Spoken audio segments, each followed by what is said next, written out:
भान्साको लागि नयाँ कुकटप किन्ने सोचमा हुनुहुन्छ? बजारमा जाँदा दुईटा नाम पक्कै पनि बारम्बार सुनिन्छ। एउटा हो इन्डक्सन, अर्को हो रेडियन्ट। अब यी दुईमा के फरक छ त? आज हामी यही दुई प्रविधिबीचको भिन्नतालाई एकदमै सरल भाषामा बुझ्ने कोसिस गर्नेछौँ, ताकि आफ्नो लागि सही छनौट गर्न सजिलो होस्। एउटा यस्तो सतहको कल्पना गरौँ जसले पानी त उमाल्छ, तर त्यो सतहलाई छुँदा चिसो हुन्छ। सुन्दा जादु जस्तो लाग्छ हैन?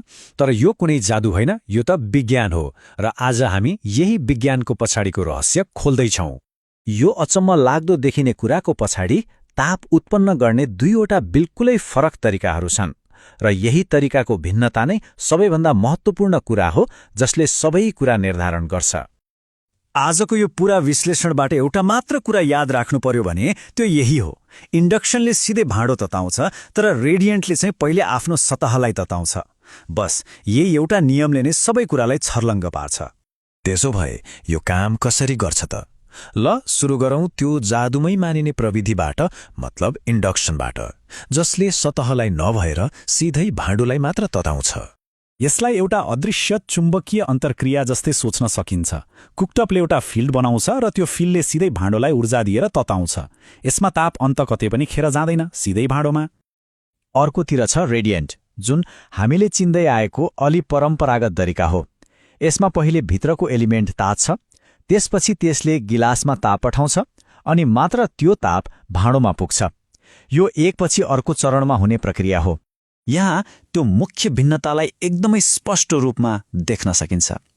एकातिर ताप सिधै भाँडोमा केन्द्रित छ, अर्कोतिर ताप पहिले सतहमा फैलिन्छ र त्यसपछि मात्र भाँडोमा जान्छ। यही सानो देखिने भिन्नताले गति, सुरक्षा र दक्षता जस्ता कुरामा ठूलो असर पार्छ। ल अब यी दुई प्रविधिलाई एक अर्कासँग दाँजेर हेरौँ। गति, सुरक्षा र दक्षता जस्ता महत्त्वपूर्ण पक्षहरूमा कुन अगाडि छ त? यो तालिकामा मुख्य भिन्नताहरू प्रष्ट देखिन्छन्। इन्डक्सनले गति र सुरक्षामा स्पष्ट रूपमा बाजी मार्छ, किनकि सतह चिसो रहन्छ र ताप पनि तुरन्तै आउँछ।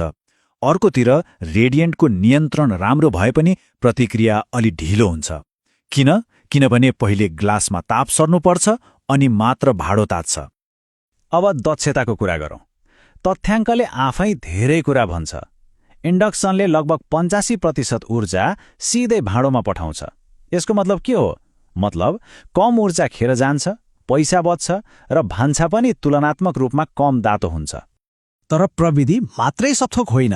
कहिलेकाहीँ सबैभन्दा ठूलो निर्णायक कारक भान्साको दराजमा पहिलेदेखि नै के छ भन्ने कुराले निर्धारण गर्छ।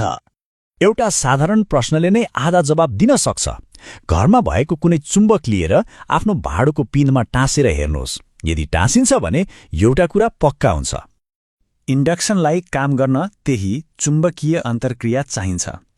त्यसका लागि कास्ट आइरन वा चुम्बकीय स्टिल जस्ता भाँडाहरू आवश्यक पर्छ। सजिलो नियम के हो भने यदि चुम्बक टाँसिन्छ भने त्यो भाँडो इन्डक्सनमा चल्छ।